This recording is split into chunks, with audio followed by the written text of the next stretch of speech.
매일 성경 묵상을 돕는 해설 가이드입니다. 안녕하세요, 묵상 코치입니다. 함께 읽고 나눌 말씀은 사무엘상 21장 1절에서 15절까지 말씀입니다. 요나단과 헤어진 후 다윗은 피난처인 성소로 갑니다. 다윗은 그곳에서 빵과 칼을 얻게 됩니다. 1절에서 6절 읽겠습니다. 다윗이 롭에 가서 제사장 아히멜렉에게 이르니 아히멜렉이 떨며 다윗을 영접하여 그에게 이르되 어찌하여 내가 홀로 있고 함께하는 자가 아무도 없느냐 하니 다윗이 제사장 아히멜렉에게 이르되 왕이 내게 이를 명령하고 이르시기를 내가 너를 보내는 것과 내게 명령한 일은 아무것도 사람에게 알리지 말라 하시기로 내가 나의 소년들을 이러이러한 곳으로 오라고 말했나이다. 이제 당신의 수중에 무엇이 있나이까? 떡 5덩이나 무엇이나 있는 대로 내 손에 주소서 하니 제사장이 다윗에게 대답하여 이르되 보통 떡은 내 수중에 없으나 거룩한 떡은 있나니 그 소년들이 여자를 가까이만 하지 아니하였으면 주리라 하는지라. 다윗이 제사장들에게 대답하여 이르되 우리가 참으로 3일 동안이나 여자를 가까이 하지 아니하였나이다.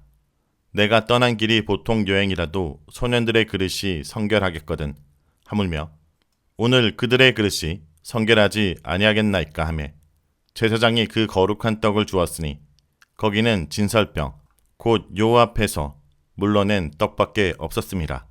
이 떡은 더운 떡을 드리는 날에 물려낸 것이더라. 다윗은 사울에게 도망하여 롭에 있는 대제사장 아히멜렉에게 갑니다. 롭은 예루살렘 북쪽 기브아 남쪽에 위치하고 있었는데 엘리의 죽음 이후 이곳이 제사장의 도시가 되었습니다. 아히멜렉은 사울 당시 대제사장으로 사울의 제사장인 아히야의 형제로 소개됩니다.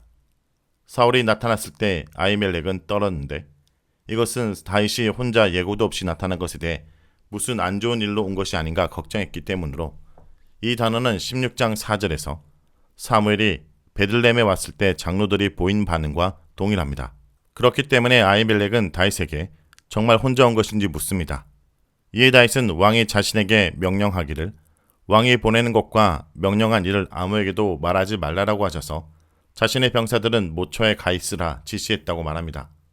다윗은 은밀함을 강조하기 위해 병사들이 모인 가상의 장소를 익명으로 표현하였습니다. 자신이 비밀 임무를 맡고 온 것이라고 거짓말한 것입니다. 사울에게 쫓기고 있는 입장에서 정황상 사울과 가까운 사람인 아히멜렉에게 솔직하게 말하는 것은 위험하기 때문입니다. 그런 후 다윗은 먹을 것이 있으면 떡 5덩어리나 혹은 있는 대로 달라고 요청합니다. 떡 5덩어리는 혼자 먹기는 많은 양이고 많은 사람이 먹기에는 적은 애매한 양이지만 다윗과 그의 종 서넛이 먹기에는 충분한 양이라 할 수 있습니다. 이런 다윗의 요청에 제사장은 일반 사람들이 양식으로 삼는 일반 떡은 없고 거룩한 떡만 있다 말합니다. 거룩한 떡은 성소에 진설되었다가 나온 떡으로 당시 그곳에 성소가 있었기 때문에 진설병이 있었던 것입니다. 진설병은 일반적으로 성소에 7일 동안 진설되어 있다 나온 떡으로 거룩하기 때문에 제사장들만 먹을 수 있는 음식입니다. 하지만 아히멜렉은 다윗의 배고픈 상을 고려하여 제물을 먹을 수 있는 상태인지만 물어보았습니다. 소년들이 여자를 가까이만 하지 않았다면 주겠다는 것입니다. 남녀가 관계를 가지며 설정을 하게 되면 설정으로 인해 하루 동안 부정해집니다. 아히멜렉은 여자와 가까이 있는지를 물은 것은 다윗과 소년들이 제물을 먹을 수 있는 정결한 상태인지 물은 것입니다. 그러자 다윗은 3일 동안이나 여자를 가까이 하지 않았다고 말하며 세속적인 일을 수행하러 다닐 때도 거룩을 유지하고 다니는데 하물며 오늘같이 거룩한 성소에 올 때는 당연히 거룩한 상태로 왔다라고 말합니다. 이 말은 성소에 오기 위해 미리 준비하고 왔다는 말로 사울의 명령을 준행하기 위해 철저히 준비한 것처럼 느끼게 만들었습니다. 다윗의 말을 들은 제사장은 안심하고 거룩한 떡을 주었습니다. 6절에서 다윗에게 준 떡에 대한 설명을 자세히 하는 이유는 일반인이 먹어서는 안 되는 떡을 다윗에게 준 이유를 분명히 밝히기 위한 것입니다. 이런 아히멜렉의 행동은 레위기 제사법을 분명히 어긴 것입니다. 하지만 예수님께서는 제사법보다 인간에 대한 자비심이 더 중요하다고 설명하시면서 이 예를 마태복음 12장 3절에서 4절에 말씀하시기도 하셨습니다. 구약 본문도 이 부분에서는 다른 평가가 없는 것을 보면 아히멜렉의 행동을 크게 문제로 삼고 있지 않다는 것을 알 수 있습니다. 다음은 7절에서 9절 읽겠습니다. 그날에 사울의 신하 한 사람이 여호와 앞에 머물러 있었는데 그는 도액이라 이름하는 에돔 사람이요 사울의 목자장이었더라. 다윗이 아히멜렉에게 이르되 여기 당신의 수중에 창이나 칼이 없나이까? 왕의 일이 급함으로 내가 내 칼과 무기를 가지지 못하였나이다 하니 제사장이 이르되 내가 엘라 골짜기에서 죽인 블레셋 사람 골리앗의 칼이 보자기에 쌓여 에봇 뒤에 있으니 내가 그것을 가지려거든 가지라. 여기는 그것밖에 다른 것이 없느니라 하는지라. 다윗이 이르되 그 같은 것이 또 없나니 내게 주소서 하더라. 다윗이 노베 성소에 갔던 그때 마침 그곳에 사울의 신하 한 사람이 와 있었는데 그 이름은 도액이라는 사람으로 에돔 사람이고 사울의 군사 지도자 중에 가장 뛰어난 인물로 아마 사울의 신임이 깊은 인물이었을 것입니다. 그가 에돔 사람이라는 것은 뒤에서 그가 제사장들을 죽이는데 아뭇거리낌이 없었던 이유를 설명해 줍니다. 그의 존재는 다윗의 도망과 아히멜렉의 운명에 불길한 느낌을 줍니다. 일단 양식을 얻은 다윗은 아히멜렉에게 자신이 급하게 오느라 무기를 가져오지 못했다고 핑계를 대면서 칼이나 창 같은 무기가 있는지 묻습니다. 군인이 무기를 가지고 다니지 않는다는 것은 믿기 어려운 변명에도 불구하고 아히멜렉은 다윗을 전혀 의심하지 않고 다윗이 죽인 골리앗의 칼이 있으니 그것을 가져가라고 말합니다. 골리앗의 칼은 다윗이 골리앗에게 물맷돌을 던져 쓰러뜨린 후 골리앗의 칼집에서 꺼내 골리앗의 머리를 벤 그 칼을 말하는 것입니다. 전쟁이 끝난 후 골리앗의 머리는 예루살렘으로 가져가고 골리앗의 갑주는 다윗이 챙겨서 자신의 장막에 두었는데 칼은 어떻게 되었는지 알 수 없었습니다. 그런데 지금 보자기에 둘둘 감겨 에봇 뒤에 놓여 있다라는 것은 골리앗의 칼을 블레셋에 대한 승리의 기념으로 성소에 보관한 것으로 보입니다. 그리고 에봇에 쌓여 있는 것이 아니라 에봇 뒤에 있다라는 것은 이 에봇이 기드온이나 미가가 만든 것처럼 금이나 다른 금속으로 만들어진 것으로 우상처럼 세워진 형태를 하고 있었다라고 추측하게 됩니다.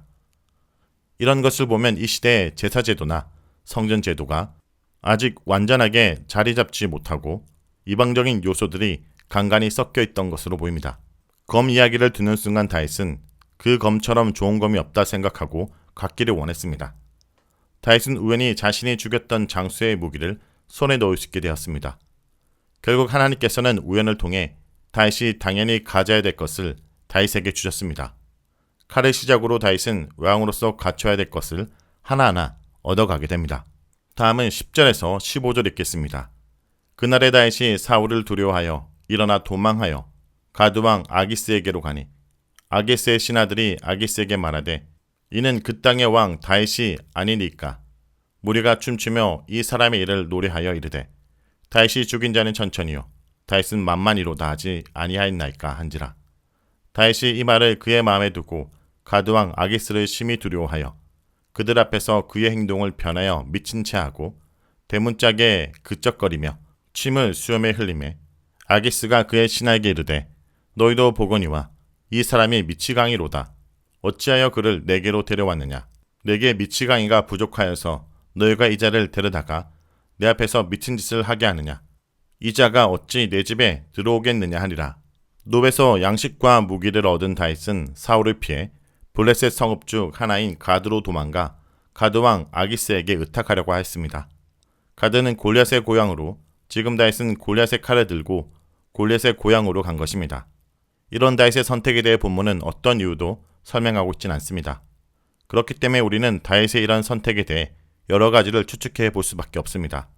첫째, 블레셋 도시로 도망한 것은 블레셋은 사울의 영향력이 미치지 못하기 때문입니다. 이스라엘 지역은 사울의 영향력 아래 있기 때문에 다윗이 어디에 있든지 소식을 듣고 바로 잡아올 수 있기에 다윗은 블레셋 도시로 도망한 것입니다. 둘째, 블레셋과 이스라엘은 늘 전쟁 중에 있고 그렇기 때문에 사울과 블레셋은 사이가 안 좋을 수밖에 없었습니다. 이런 상황에서 다윗은 자신이 사울에게 쫓기고 있으며 자신을 받아주면 열심히 싸우겠다 말하면 받아줄지 모른다고 생각했던 것 같습니다. 사울이 공통의 적이 되기 때문에 둘의 연합이 가능하다고 생각했을 것입니다. 이후에 27장에서는 이 방법이 아기스에게 먹혔습니다. 셋째, 지정학적으로 가드가 다윗의 고향인 베들레헴과 가장 가까운 거리에 있는 블레셋 도시이기 때문입니다. 베들레헴에서 가드는 서쪽으로 직선거리에 있어 고향집과 연락하기가 용이하기 때문에 선택했을 가능성이 있습니다. 어떤 이유 때문에 다윗이 가드의 아기스 왕을 선택했는지는 모르지만 그의 시도는 실패로 끝납니다. 아기스의 신하들은 다윗을 보자 골리앗의 전투를 기억하였고 이스라엘 백성들이 노래 부르며 추앙하던 다윗이라는 사실을 아기스 왕에게 알려줍니다. 신하들이 아기스 왕에게 하는 말을 들은 다윗은 아기스 왕에게 의탁하려는 자신의 계획이 실패하고 오히려 적의 소굴에 제 발로 들어온 꼴이 되었다는 사실을 깨닫게 됩니다. 그래서 다윗은 아기스가 자신을 죽일지도 모른다는 두려움에 전략을 바꿔 자신은 죽일 필요도 없는 쓸모없는 존재라고 믿게 하기 위해 미친 척을 하며 성읍 사람들이 늘 다니는 성문 물짝에 알아볼 수도 없는 그림을 그리고 침을 흘리며 돌아다녔습니다. 이런 다윗의 모습에 아기스는 다윗이 정말 미쳤다 생각하고 미치광이를 자신에게 데려왔다며 신하들에게 화를 내고 자신의 집에 다윗이 들어오지 못하게 합니다. 이렇게 다윗은 자신이 첫 번째 찾은 망명지에서 죽을 고비를 넘기고 구사일생으로 도망 나오게 됩니다. 여기서는 다윗을 도와주시는 하나님의 손길이 나타나진 않습니다. 그리고 다윗도 하나님께 도와달라고 요청하는 부분이 없습니다. 자신의 지혜로 도피처를 찾으려 했다 실패한 다윗을 통해 우리는 싸움이나 전쟁뿐 아니라 도망가는 일이나 일상적인 부분까지도 하나님께 의지하고 하나님의 도우심을 구해야 한다는 사실을 깨닫게 됩니다. 자, 여기까지가 사무엘상 21장 1절에서 15절까지 말씀입니다. 오늘 말씀을 통해 우리는 무엇을 묵상하고 적용해야 할까요? 율법의 정신은 사랑과 선을 강조합니다. 진설병은 제사장에게만 허락된 떡이었습니다. 제사장 말고 이 떡을 먹는 사람과 건네준 사람은 모두 율법을 범하는 것입니다. 아히멜렉은 사울의 신하 도에게 지켜보는 가운데 다윗에게 진설병을 건네줍니다.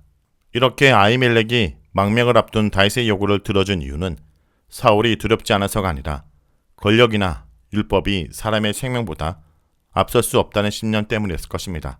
성도 여러분, 우리는 혹시 당장 나의 손길이 필요한 사람들 앞에서 여러 가지 그럴듯한 이유로 도움을 회피하고 있지 않습니까? 도움이 필요한 곤란한 처지에 있는 자를 돕는 것이 바로 율법의 정신입니다. 율법은 그 자체를 지키는 것이 중요한 것이 아니라 그것을 지킴으로 하나님이 무엇을 소중히 여기시는지를 알기 위한 것이었습니다. 이렇게 아히멜렉은 진설병을 다윗에게 주므로 율법을 어겼지만 하나님은 그것을 죄로 평가하지 않으십니다. 성도 여러분, 오늘 우리가 말씀을 지킴으로 하나님께서 우리를 통해 지키고자 하는 것이 무엇인지를 깨닫는 주의 백성이 되길 간절히 기도드립니다.